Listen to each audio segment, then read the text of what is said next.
사무엘기 상권의 말씀입니다. 그 무렵 소년 사무엘은 엘리 앞에서 주님을 섬기고 있었다. 그때에는 주님의 말씀이 드물게 내렸고 환시도 자주 있지 않았다. 어느 날 엘리는 잠자리에 누워 자고 있었다. 그는 이미 눈이 침침해지기 시작하여 잘 볼 수가 없었다. 하느님의 등불이 아직 꺼지기 전에 사무엘이 하느님의 궤가 있는 주님의 성전에서 자고 있었는데 주님께서 사무엘을 부르셨다. 그가 예 하고 대답하고는 엘리에게 달려가서 저를 부르셨지요? 저 여기 있습니다 하고 말하였다. 그러나 엘리는 나는 너를 부른 적이 없다. 돌아가 자라 하였다. 그래서 사무엘은 돌아와 자리에 누웠다. 주님께서 다시 사무엘을 부르시자 그가 일어나 엘리에게 가서 저를 부르셨지요? 저 여기 있습니다 하고 말하였다. 그러나 엘리는 내 아들아 나는 너를 부른 적이 없다. 돌아가 자라 하였다. 사무엘은 아직 주님을 알지 못하고 주님의 말씀이 사무엘에게 드러난 적이 없었던 것이다. 주님께서 세 번째로 다시 사무엘을 부르시자 그는 일어나 엘리에게 가서 저를 부르셨지요? 저 여기 있습니다 하고 말하였다. 그제야 엘리는 주님께서 그 아이를 부르고 계시는 줄 알아차리고 사무엘에게 일렀다. 가서 자라. 누군가 다시 너를 부르거든 주님 말씀하십시오. 당신 종이 듣고 있습니다 하고 대답하여라. 사무엘은 돌아와 잠자리에 누웠다. 주님께서 찾아와 서시어 아까처럼 사무엘아 사무엘아 하고 부르셨다. 사무엘은 말씀하십시오. 당신 종이 듣고 있습니다 하고 말하였다. 사무엘이 자라는 동안 주님께서 그와 함께 계시어 그가 한 말은 한마디도 땅에 떨어지지 않게 하셨다. 단에서 브에르세바에 이르기까지 온 이스라엘은 사무엘이 주님의 믿음직한 예언자라는 사실을 알게 되었다. 주님의 말씀입니다. 네, 찬미 예수님 1월 10일 연중 제1주간 수요일 제1독서 사무엘기 상권 말씀입니다. 빠르기 조절이 안 되는 이유에 대해서 말씀드릴까 합니다. 댓글에 우리 강경임 자매님께서 연중식이 들어와서 독서가 많이 길어졌습니다. 평소보다 좀 빨리빨리 낭독해야 하겠죠? 하고 댓글을 달았습니다. 제가 어떻게 말씀드릴 것 같습니다. 어떻게? 네, 그렇지 않습니다. 오늘 말씀은 그렇게 긴 독서는 아닌데, 맞아요. 이제 1월 12일 연중 1주간 금요일 독서 사무엘기 상권 깁니다. 그리고 또 토요일 독서 길어요. 주일 독서 볼까요? 제2주일 독서. 네, 이렇게 점차 길어지고 있어요. 그러면 이게 중요합니다. 길어지면 빨라지기 쉬워요. 우리가 낭독에서 가장 자주 드러나는 잘못이 빠르기입니다. 빨라지는 거. 절대 빨라져서는 안 돼요. 항상 우리가 이 말씀을 독서자가 말씀 선포를 한다라는 것은 말씀을 의미를 전달하기 위해서라는 걸 잊으시면 안 돼요. 빨라지면 전달할 수 없죠. 잘 안 들려요. 잘 전달하기 위해서 서는 거니까 빠르기 조절하셔야 합니다. 길다고 해서 빨리 한다라는 것은 아니에요. 우리가 이제 이 말씀을 정해진 말씀을 양이 길기 때문에 시간이 걸릴 수밖에 없는 거죠.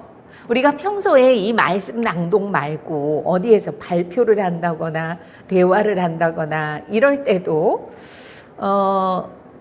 양이 길면 사람들이 빨리 해버리는데요. 그러면 안 돼요.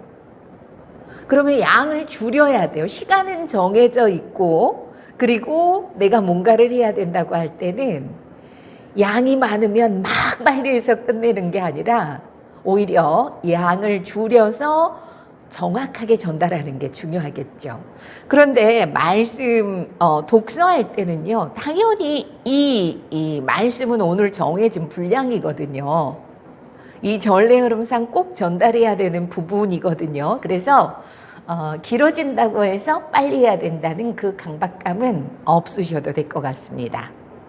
자, 그러면 재생을 시켜놓고 함께 따라하면서 속도 조절하는 게 제일 중요해요. 자, 67쪽 여러분 함께 보실까요? 8절 보겠습니다.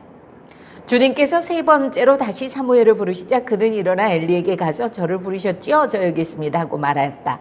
이 8절 말씀을 잘 전달하기 위해서는요, 잘못하면 주님께서 세 번째로 다시 사무엘을 부르시자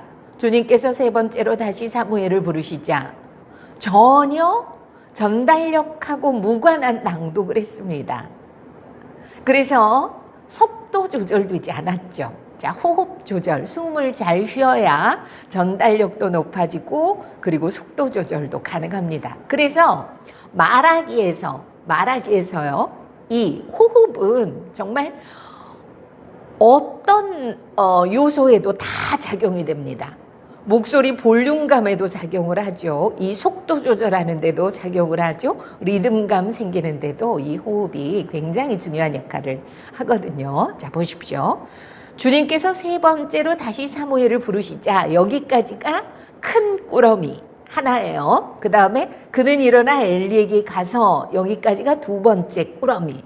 그리고 저를 부르셨지요. 세 번째, 저 여기 있습니다. 네 번째, 하고 말하였다. 이렇게 큰 꾸러미로 나눈다고 칩시다. 그러면 첫 번째 꾸러미는 중간에 또 소분해서 쉬어줘야 하는데요. 이 큰 꾸러미 안에 쉬기는 충분히 큰 숨을 쉬지 않고요, 작게 갑니다.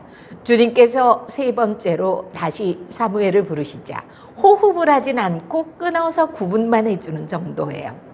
그런데 여기서 숨이 차면 나는 끊고 호흡을 잠깐 하셔도 돼요. 이렇게 주님께서 세 번째로 호흡하는 거 보이죠? 주님께서 세 번째로 다시 사무엘을 부르시자. 이 정도 충분합니다. 그런데 저는 큰 호흡을 가지고 주님께서 세 번째로 다시 사무엘을 부르시자. 안 쉬고 여기에서 한숨을 크게 쉬어줍니다.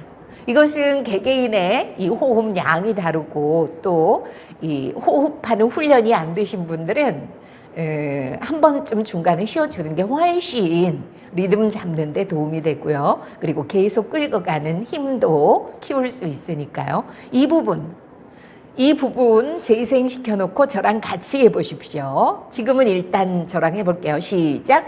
주님께서 세 번째로 다시 사무엘을 부르시자. 끊기만 하고 호흡은 하지 않았어요. 그러면 주님께서 세 번째로 여기에서 짧은 숨, 반숨 쉬고 넘어가 볼게요. 주님께서 세 번째로 다시 사무엘을 부르시자. 한숨. 그 다음에 그는 일어나 엘리에게 가서, 여기도 그는 일어나 엘리에게 가서 전혀 끊어주지 않고 있어요. 그는 일어나 엘리에게 가서 한숨. 저를 부르셨지요. 한숨. 저 여기 있습니다. 여기도 쉬지 말고 끊어서 구분. 저 여기 있습니다. 또는 저 여기 있습니다. 한숨. 하고 하고의 고와 말하였다. 말이 하고 붙어 있으면 안 돼. 하고 말하였다. 안 돼요. 하고 말하였다. 이러면 전달력 높아지죠. 그리고 호흡을 통해서 수업을 쉬니까 긴 낭독을 해도 사고 치지 않고 낭독할 수 있습니다. 오늘도 평화를 빕니다. 제가 요즘 말씀 안 드렸더니 좋아요 그리고 댓글, 구독 안 하신 분들은 구독 그리고 많은 분들에게 공유해서 말씀 읽는 재미로 또 2024년 나선희 로사와 함께하는 미리 읽는 매일 미사 되셨으면 좋겠습니다.